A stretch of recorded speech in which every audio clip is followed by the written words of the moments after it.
Dans cet épisode, nous allons énoncer les 4 piliers indispensables pour augmenter l'estime de soi. Mais avant de poursuivre, je me présente pour les nouvelles Sparkles qui nous ont rejoints et à qui je souhaite la bienvenue. Moi, c'est Lady Sparkling. Je suis une jeune femme passionnée par l'enrichissement intellectuel et avide de connaissances. Par ailleurs, une partie de mon parcours universitaire a consisté à étudier la psychologie. Ainsi, je suis diplômée dans ce domaine et passionnée par ce dernier. Par conséquent, dans cet épisode de podcast et dans ce podcast en général, je traite différents thèmes se rapportant à la psychologie, au développement personnel, à la féminité ainsi qu'à la culture générale. Chaque épisode de Sparkle Flow Podcast a pour but de nous enrichir sur le plan intellectuel et de susciter en nous des questionnements. Ici, nous poursuivons la connaissance. Et pour terminer cette introduction, je tiens à rappeler que le respect dans les commentaires est de mise, my dear Sparkles, et vous invite à ce moment de partage de connaissances duquel nous ressortirons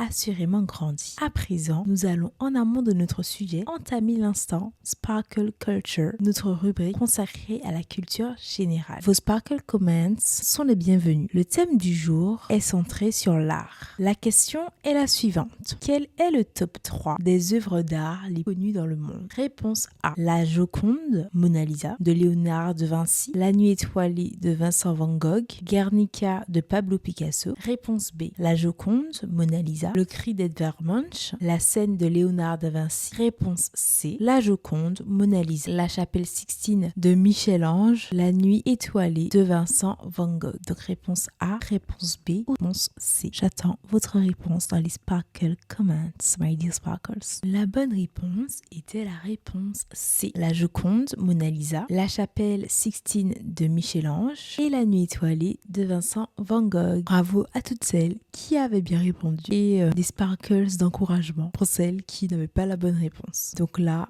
on a une nouvelle connaissance apportée pour celles qui n'avaient pas la bonne réponse. Et pour celles qui avaient la bonne réponse, ça renforce tout simplement la connaissance qui était déjà présente. À présent, nous allons traiter le sujet du jour, à savoir les 4 piliers indispensables, les 4 piliers indispensables pour augmenter l'estime de soi. Pour commencer, nous allons définir ce qu'est l'estime de soi. Alors, d'après mes recherches sur psychologie.com, l'estime de soi est décrite et définie par le psychiatre psychothérapeute Christophe André. Il dit: c'est le rapport intime que nous entretenons avec nous-mêmes et qui répond à 3 questions. Comment je me vois? Comment je me juge? Comment je me traite? Nos réponses à ces 3 questions expliquent la plupart des variations de l'estime de soi d'une personne à l'autre, mais aussi d'un moment à l'autre de notre vie. Alors c'est comme ça qu'il a défini l'estime de soi. Et ensuite, j'ai trouvé sur Wikipédia une définition qui dit: l'estime de soi est en psychologie un terme désignant le jugement ou l'évaluation qu'une personne a de sa propre valeur. Lorsqu'un individu accomplit un acte qu'il pense valable, il ressent une valorisation. Lorsqu'il évalue ses actions comme étant en opposition à ses valeurs, il réagit en baissant son estime. Selon certains psychologues, cette notion est à distinguer de la confiance en soi qui, bien que liée, est en rapport avec des capacités plus qu'avec des valeurs. Donc, on a cette notion de valeur pour l'estime de soi qui est relevée dans cette définition. Ainsi, dans l'ouvrage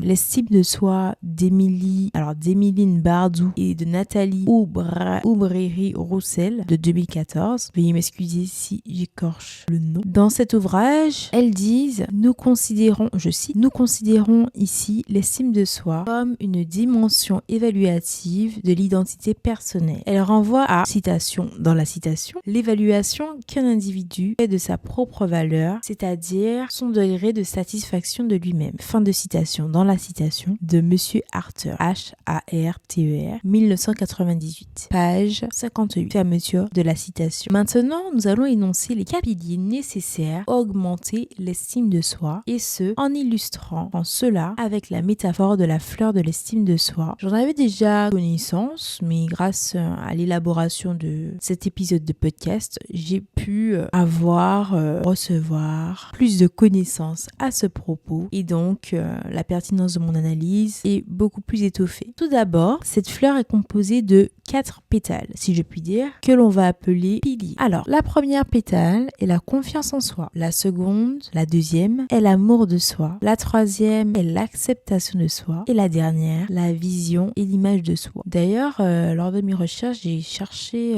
qui était à l'origine de cette métaphore, mais je n'ai pas trouvé.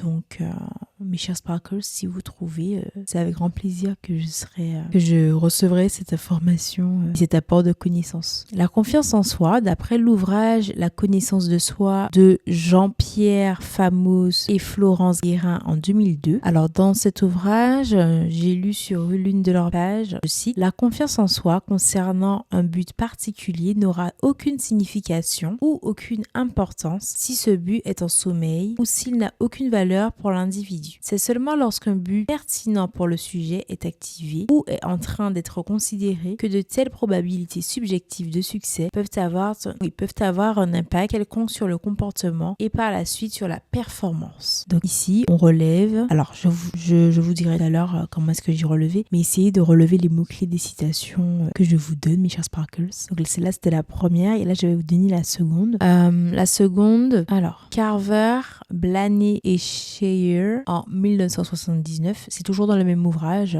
de Monsieur Famos et Madame Guérin en 2002. L'ouvrage qui s'intitule La connaissance de soi. Donc ils disent que Carver, Blaney et Shire en 1979 ont montré que des attentes de résultats positifs pour une tâche donnée sont associées à une persistance accrue, une meilleure performance sur celle-ci. Toutes ces données confirment l'importance de la confiance en soi ou du doute vis-à-vis de la performance ultérieure. Ainsi, à partir de ces deux citations, j'ai élaboré une forme de raisonnement et je vais vous communiquer, vous transmettre mon raisonnement et je vous invite à en faire de même dans les Sparkle Comments si cela vous tente. Alors, j'ai écrit l'augmentation de la confiance en soi, le schéma de l'augmentation de la confiance en soi selon Lady Sparkling, d'après ces deux citations. Donc, premièrement, nous avons l'attractivité du but au regard de l'individu, c'est-à-dire la motivation que suscite ce dernier chez l'individu. Cette dernière entraîne l'implication, cette dernière a un impact sur l'implication, le dévouement pour réussir la tâche. Cette implication et ce dévouement pour réussir la tâche entraînent une augmentation du sentiment de compétence perçue s'il est fortement présent. Et cette augmentation du sentiment de compétence perçue entraîne une augmentation des attentes de résultats positifs. Et donc, selon moi, c'est ce schéma qui mène à l'augmentation de la confiance en soi. Voilà. J'ai beaucoup aimé mon raisonnement, vraiment, ça m'a rappelé mes cours de psycho où on nous expliquait les schémas, etc. Et donc le raisonnement de l'auteur, donc j'avais un peu l'impression d'être finalement une auteure avec un E à la fin. Donc qui sait, ça va peut-être sortir dans une revue un jour. Alors, la parole est vie, mes chers Sparkles. Continuons. Alors, j'ai pris l'exemple, qui est également un exemple qu'ils ont pris, un exemple dans ce livre, dans cet ouvrage, des sportifs, l'exemple des sportifs. Et on peut également prendre, alors ça c'est un exemple que moi qui m'est venu à l'esprit, un exemple des élèves qui veulent intégrer des écoles d'élite, les écoles d'excellence. Les meilleures écoles de ce monde. Donc c'est ce qui se passe. En fait, la confiance en soi, finalement, joue un rôle important. Admettons que ça soit un enfant issu d'un quartier populaire et il y a des films comme ça où on nous montre ça. Et un enfant qui part de rien et qui se bat pour ses objectifs. Donc, en fonction de chaque élément que je vous ai énoncé pour schématiser ces deux citations, on peut réussir à illustrer avec cet exemple. La deuxième pétale, qui est l'amour de soi, est la dernière que nous allons aborder aujourd'hui. J'aborderai les deux dernières dans un autre épisode de Sparkle Flow Podcast, mais la deuxième est l'amour de soi. Dans l'ouvrage d'Isabelle Leboeuf, Réparer les blessures relationnelles, paru en 2023, elle cite Barbara Fredrickson en 2014 définit l'amour comme une émotion. Ses recherches ont montré que l'amour est une émotion éphémère mais renouvelable qui est liée à 3 phénomènes. Le partage d'une ou plusieurs émotions positives avec quelqu'un d'autre, une synchronie entre les réactions biochimiques et le comportement de 2 personnes et une intention mutuelle de contribuer au bien-être de l'autre.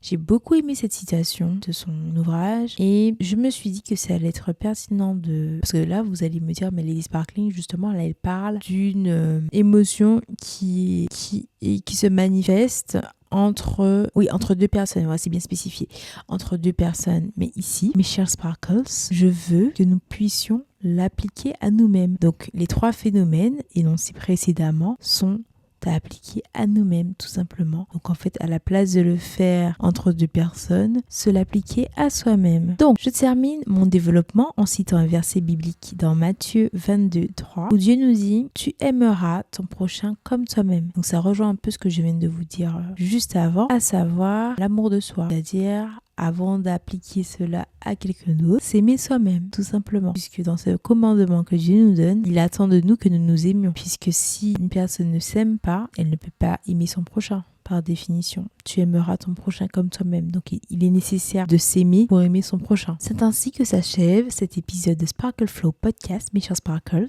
Par conséquent, je serais ravie que vous me fassiez part de votre appréciation au travers de partages, de likes ou encore de Sparkle Comment. Sur ce, à très bientôt, my dear Sparkles, pour un nouvel épisode de podcast avec Lady Sparkling pour vous servir.